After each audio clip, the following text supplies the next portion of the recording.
Deputado Caio Narges. Presidente, eu gostaria de, ao final desse início de leitura de relatório, fazer algumas considerações que acho importante serem colocadas aqui. Primeiro, ressaltar o trabalho de Vossa Excelência mais uma vez, ressaltar o conteúdo técnico e embasamento, mesmo jurídico e muitas vezes fatídico, contido num relatório muito substanciado, feito pela nobre relator José Rocha, digno de parabéns, mas quero dizer alguns pontos que não podem ficar sem ser colocados aqui dentro.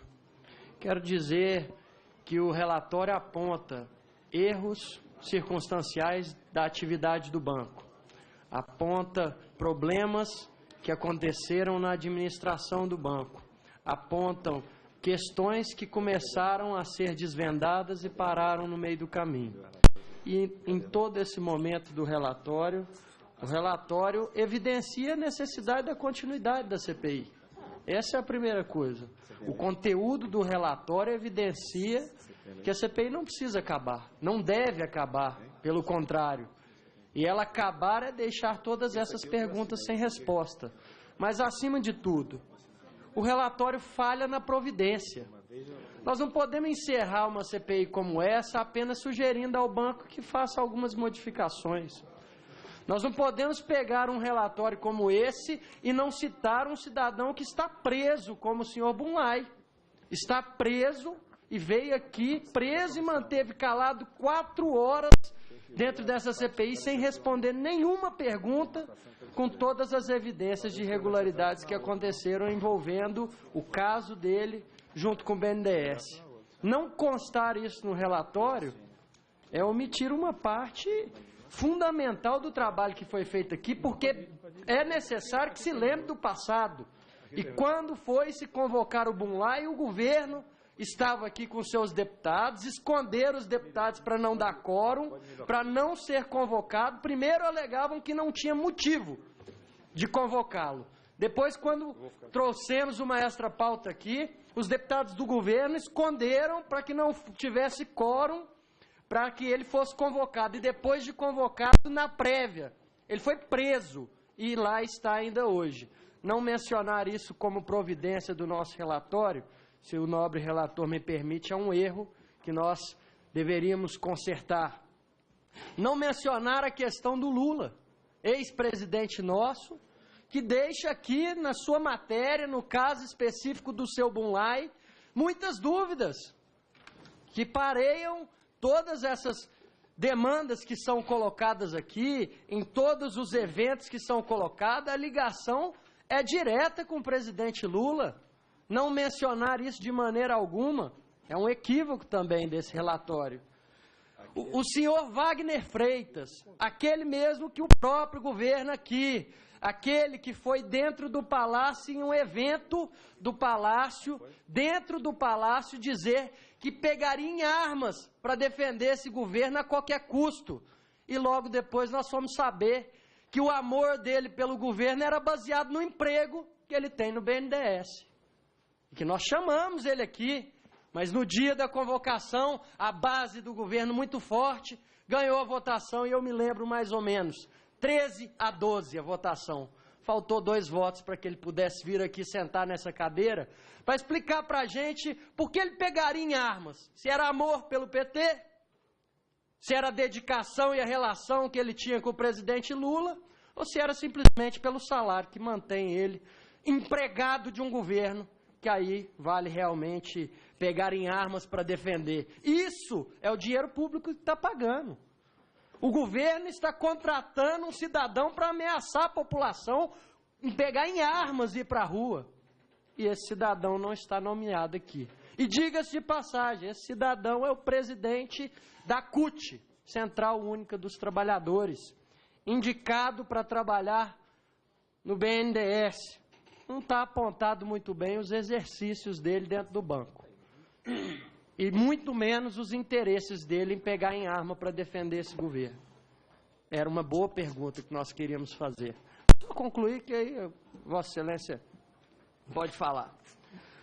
O relatório também deixa o senhor Guido Mantega de fora. O senhor Guido Mantega, que aqui nós tivemos a sabedoria de convocá-lo, e ele veio aqui e deu explicações muito controversas. Primeiro, a gente lembra, ele não lembra se ele nomeou o Demian Fioca ou não. É uma pergunta essencial para o que nós estamos fazendo aqui, ele não sabe. Depois, ele disse que o senhor Sandri, o famoso italiano, o famoso tenista, como ele era conhecido nas rodas, que ele fez negócios com esse senhor Sandri, não era amigo dele. Depois, quando questionado de forma mais incisiva, o senhor Guido Mantega lembrou que, eventualmente, eles jantavam junto na casa dele. Comprovou que a amizade que ele não tinha não era tão estranho assim um do outro.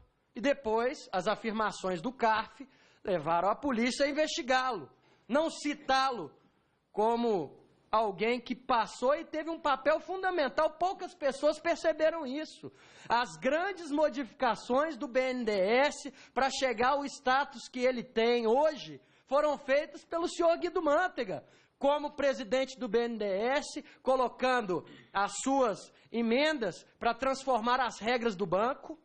Depois, como ministro da Fazenda, fazendo a ampliação do crédito, todas as condições para que fossem feitos empréstimos como o BNDES Par, e coloca a possibilidade de criar os monopólios desproporcionais, o aumento da receita do BNDES, que trabalhava com cerca de 30 a 40 bilhões e foi para 450, 500 bilhões, a diminuição da garantia real para que fossem feitos. Todas essas ações foram feitas e orquestradas pelo senhor Guido Mantega. O que não está explicado aqui é por quê ele não assume que nomeou o Demian na saída dele e porque houve um rompimento que ele sabe que não foi ele que nomeou o presidente conseguinte.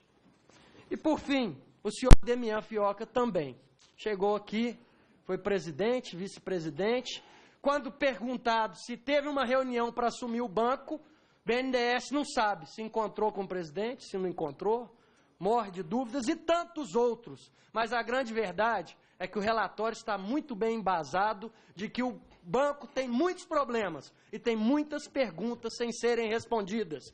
E a grande verdade é que, ao apontar um relatório tão substancial, como foi feito aqui, a prova é que essa CPI jamais deveria acabar agora. E aí vem o PT dizer, olha, nós sabemos que não aconteceu nada. Como, vamos lembrar, durante o período da primeira CPI da Petrobras, que virou pizza lá atrás e fechou com o governo dizendo, tá vendo?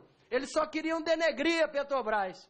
E tempos depois nós descobrimos o segundo maior escândalo de corrupção da história do Brasil. E eu temo, meus amigos, que essa CPI, por acabar prematura, pode dar início a uma outra lá na frente. E a gente descobrir que está acontecendo com o BNDES a mesma coisa que aconteceu com a Petrobras. Então, meus amigos, não vamos fechar os olhos para a realidade. Não vamos fechar os olhos para os problemas e as perguntas que não estão respondidas. E quero fazer um apelo ao nobre relator. Acredito que nós precisamos, de forma conjunta, dar uma resposta ao Brasil. E Vossa Excelência iniciou seu feito ao colocar fatos substanciados aqui, com embasamento técnico e jurídico de um primor elevadíssimo, mas peca nas providências quando, no final, só existe recomendações quando nós podemos e temos o dever de indiciar e pedir o indiciamento de determinadas pessoas e, acima de tudo, nós podemos, mais do que dar conselho ao banco, pedir a ele que não repita coisas que nós já sabemos que não dá certo. Muito obrigado.